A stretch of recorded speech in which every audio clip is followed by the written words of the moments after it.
30 years. I've lived alone for the last 10 years. 12 years ago, Mona had her first reptilian experience. In 1994, a reptoid appeared in my living room. 6'3", thin waist, giant muscular legs. This being could kill 5 men with a swat. I was asleep because I worked the night shift.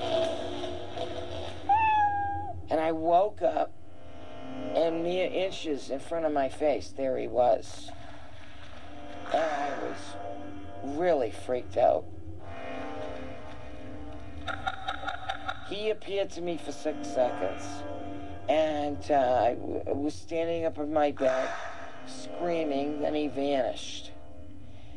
And I just sat down in my bed, and I started laughing hysterically. It wasn't because I thought it was funny. I was just hysterical. I didn't know who to call. I thought even my own mother would not believe this, you know. So what's going on? Has Mona seen a reptoid alien, or does she just think she has? Or did the books she read by Ike play their part? I mean, I don't believe everything I read. I take it all in and try to make my own decisions. But David Icke's on the money. And I don't even know David Icke. I'm just telling you, I'm glad this man is gaining momentum in this country.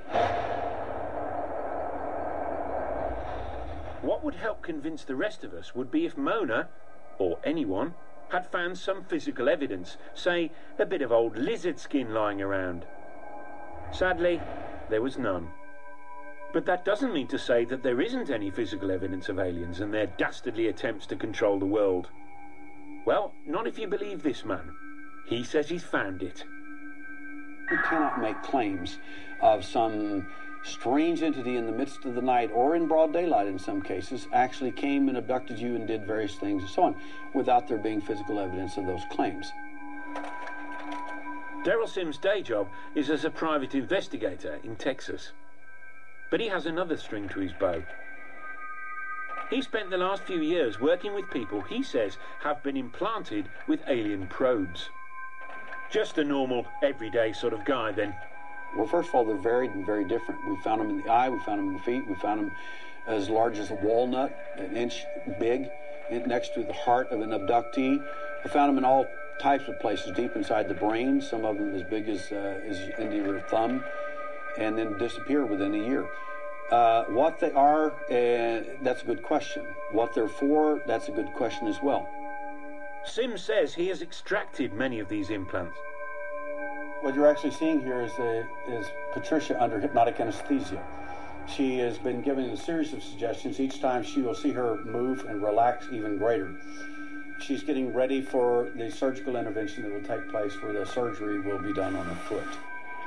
What they found in the keratin was wrapped around these objects, and it was very hard, very durable. It showed no signs of inflammatory response. In other words, this object was not treated by the body of Patricia, as an example, in any way as if it were a foreign object. Now, Daryl Sims has no medical background whatsoever, but he claims that the object that was removed from Patricia's body was designed to control her mind. Quite why they put it in her foot, though, is a whole different matter. But anyway, over to you, Daryl. My thinking is that the side effects of these objects, it seems to us, based on preliminary findings, is that levels of serotonin, dopamine, neurotransmitters, in effect, have been altered in some of these abductees. Now, any neuropsychologist or neurophysiologist can tell you in a New York minute that anybody that controls your serotonin, dopamine, or potassium, anybody that controls these neurotransmitters, especially serotonin and dopamine, they own you.